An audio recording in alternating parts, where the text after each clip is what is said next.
Growing up, I felt like I was just the biggest slob. Like, I had clothes all over the place, I wouldn't clean my room. My desk always had like papers and books and pens and things all over it. The drawers were a mess. I hated cleaning my room, I hated cleaning my bathroom. And everything related to just cleaning and taking care of myself just felt like such an effort. And now I feel like everything has changed.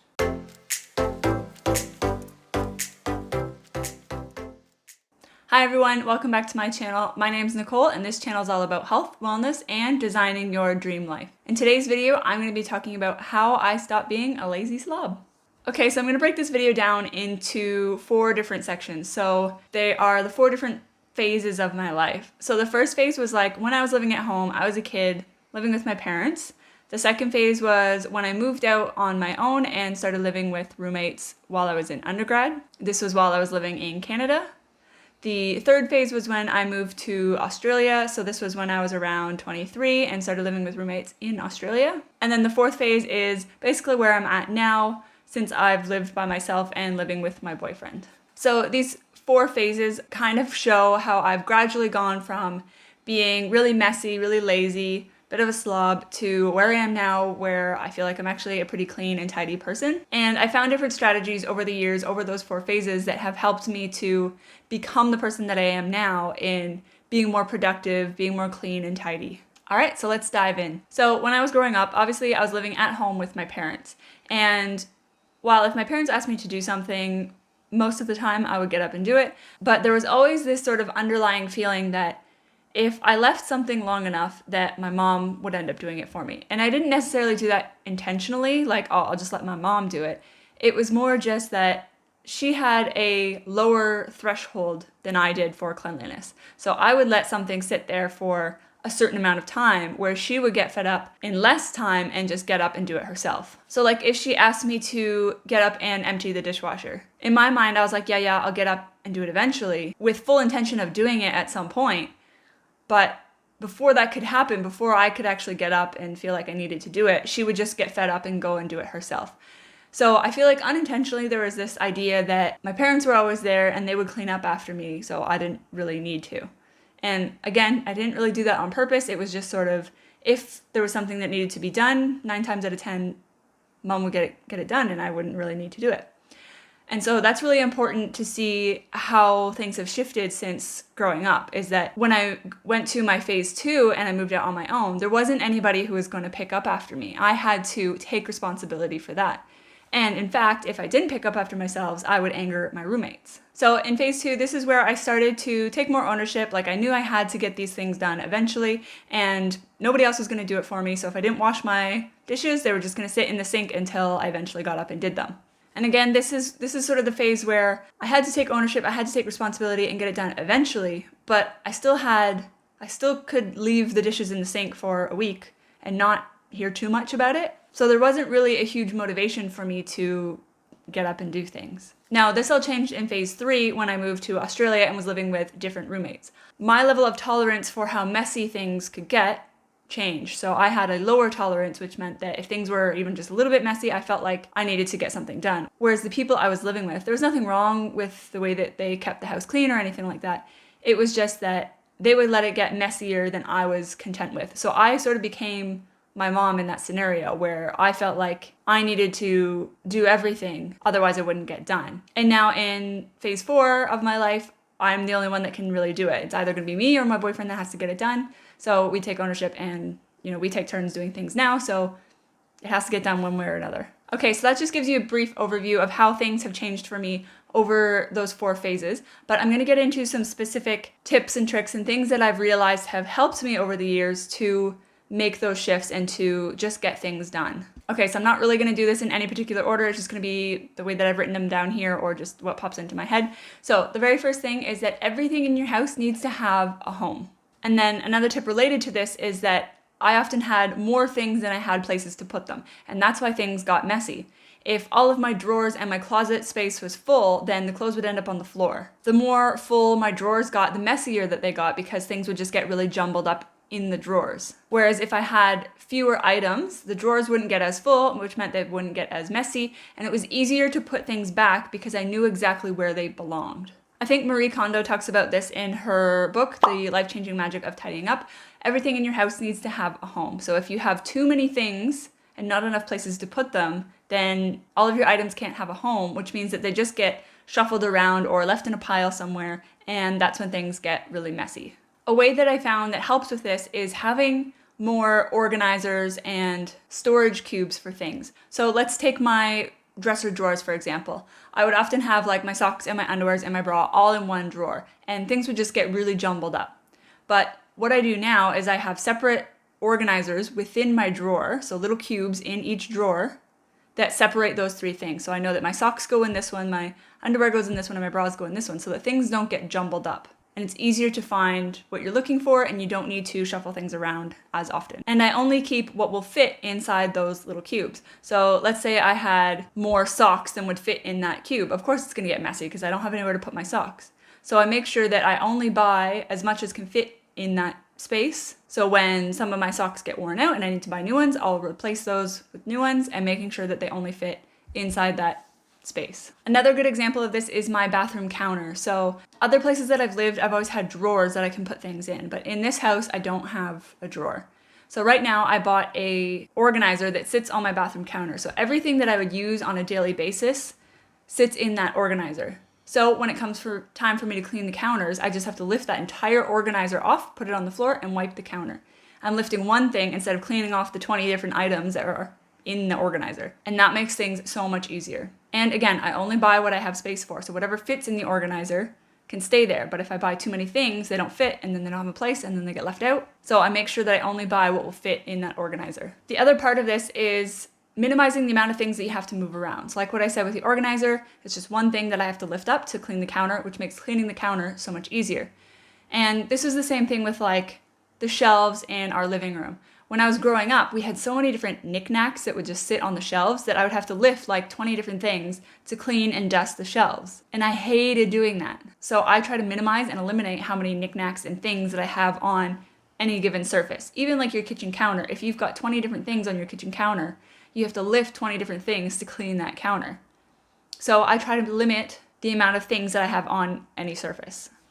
So that includes like my desk, my bathroom counter, the kitchen counter, the table, and it makes it so much easier to keep it clean. I find that when I get overwhelmed, like I feel like something will be too hard for me to do, then I procrastinate and I don't do it. So if I see that my kitchen bench has 100 different items on it, then I go, oh, that's gonna take forever to clean, and I just procrastinate and don't do it. Whereas if it only had a few things on it, it would just be easy for me to pick up those things and wipe it down. Another thing related to my kitchen was that I stopped sweeping. Now this sounds a little bit funny because I do actually own a broom, and I don't know if other people do this, but growing up we always used to sweep the floor and then we would vacuum the rugs and we would mop all the floors.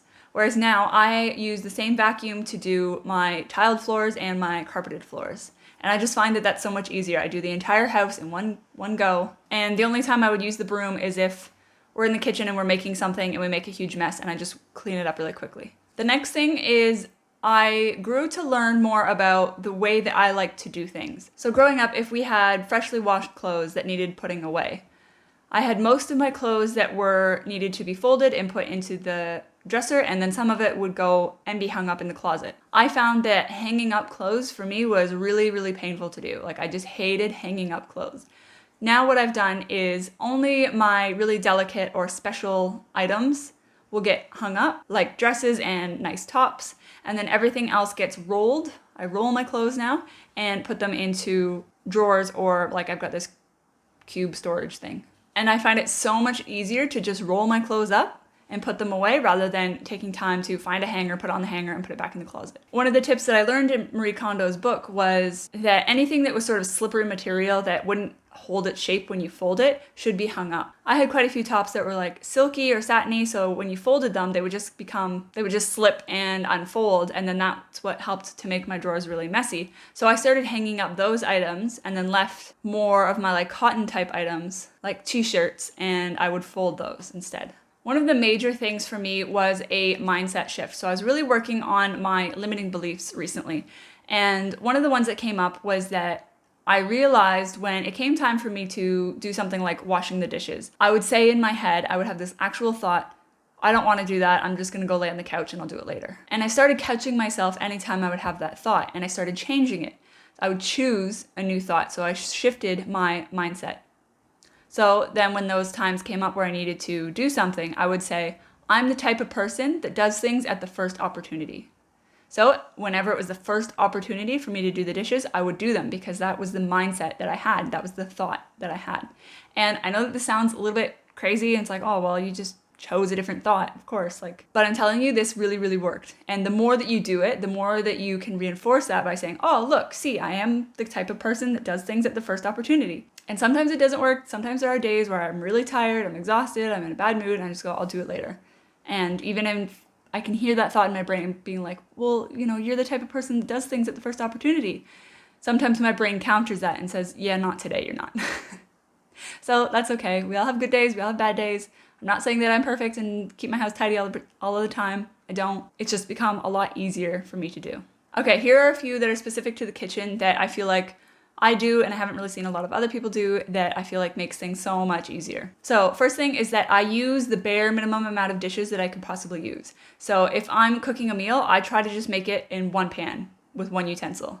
I won't get different utensils for different things. And if I need different utensils for different things, I'll use a spoon, rinse the spoon, use the spoon again on something different. And I know that there's some people out there who are gonna say that they don't like that, but I'm telling you, it just saved my life. It's just way better. I try to make basically all of my meals in just one pot or one pan. And on top of that, if you have too many pots and pans, then let's say you made something for dinner and your pot's dirty and you left it in the sink. The next time you have to go and make a meal, if you have another pot, you'll just grab another one. Whereas for me, I have one pot and one pan that I use that I actually enjoy using. So if my pot's dirty, I have to wash that pot before I can use it again. And this is something that was huge for me, especially in that phase 2 and phase 3 that I mentioned before. We had tons of pots and pans, which meant that if my pot was in the sink, my roommates could go and make meals, but then I could also come back and make other food, and I still hadn't done my dishes from 2 days ago. So this was huge for me, is that now if I want to make a new meal, I have to wash the dishes before I can start making that meal. So it's so much easier if it's just already washed. The other thing that I do is I clean as I cook. So let's say I'm making something where I've got my knife and my cutting board and I'm chopping up vegetables. As soon as I go and put those vegetables into the pan to cook and I'm done with that cutting board and that knife, while those vegetables are cooking, I'll wash my knife and my cutting board so that that's already out of the way. The more that you can keep on top of your mess, the more that it's easier to do. If I let the dishes build up in my sink for too long, then it becomes overwhelming and I procrastinate, kind of like what I mentioned before. Okay, the last kitchen tip I have is that do your dishes right away. So if I made a meal, let's say I made chicken stir fry. So I've got chicken stir fry in my pan. I will divide it up into my bowl and my partner's bowl, and then I will divide the rest into containers for leftovers for lunch. So now that with my empty pan, I'll rinse my empty pan under the water while it's still hot. I'll rinse it, get as much of the gunk off as I can, and I will fill it with water and then put it back on the burner that it was on. So I turn the burner off, but it's still kind of warm from being on, and I let it sit there. So then we'll go and eat, and then when I come back, the pan is still warm, and it's basically melted off all of the gunk that was on it. It makes it so much easier to clean. If you just let your dishes sit, it gets hard and crusty and it sticks to the pan and it makes it so much harder to get rid of it. So the more that you can just rinse it off straight away, get it as clean as possible, then it makes it 10 times easier to clean it, and it literally takes just a minute to clean it, rather than having to spend 10 minutes scrubbing at your pot or your pan. If you live with roommates and you can't just put it back on the stove and let it sit there, then wash it straight away. So rinse it under cold water until the pan gets cold, and then you can wash it straight away. So some people say, oh, well, it's too hot, I just need to wait until it cools down. Just cool it down with cool water and wash it straight away before you even sit down to eat your dinner. It doesn't take that long, your dinner will still be warm. And once you realize how quick it actually takes to just do things straight away, you'll never want to go back. Because again, going back to scrubbing your pot that's been sitting there all night and it's all crusty and hard and stuck to it is way, way harder than just doing it straight away. And it took me a long time to realize that, but once I started to realize it and started to clean things that way, it's all I want to do now, because it takes me a fraction of the time to just do it straight away rather than letting it sit. Okay, the last thing I have for you guys is to create a consistent routine. So for me right now, it's every Saturday, I'll wake up I'll go to the gym with my boyfriend, and then we'll come home. So I'm already in my workout gear. I'm already kind of sweaty and gross and thinking about a shower.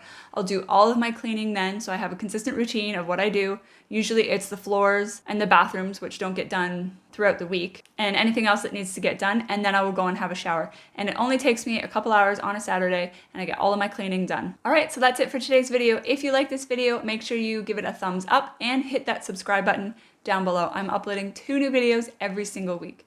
Thanks so much for watching, and I will see you in the next one. Bye!